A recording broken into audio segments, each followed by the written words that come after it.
हेर्नु साथीहरू, मेरो फ्रिज पुरै खाली भइसकेको छ। पुरै खाली छ मेरो फ्रिज। सब्जी छैन, खाली भइसक्यो।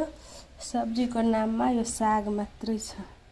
यो साग कसले चिन्नुहुन्छ? यो साग हेर्नु, यो कचरी खाने साग हो, त्यही भएर राखेको छु। अनि मेरो फ्रिजको नि बत्ती बिग्रेछ, त्यो चाहिँ इग्नोर गर्नु। अनि सब्जीको नाममा के त केही छैन, तर कागती छ है मेरोमा, 2-3टा कागती छ। अनि हेर्नु, मैले नि यो हर्लिक्स भन्छु, सरी, डाबर हनीको अहिले भनेछ बच्चाहरूलाई नखुवाउन, पहिले खुवाएको। सबमा मैले बाबुको खाना यसरी प्याक गरेर राख्छु क्या, फ्रिजमा स्टोर गरेर फ्रिजमै राख्छु।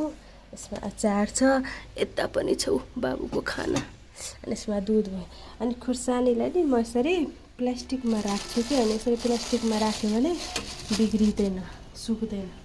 अनि आज पुरै खाली छ मेरो फ्रिज। अनि आज जाँदैछु म तरकारी किन्नलाई, अनि तपाईँहरूलाई देखाउँछु म कति तरकारी किनेर ल्याउँछु। मेरो फ्रिज भरिहाल्छ मेरो तरकारीले, यति धेरै तरकारी किन्छु म। सधैँ जाँदिनँ तरकारी किन्नलाई, एकैचोटि धेरै किनेर ल्याउने हो।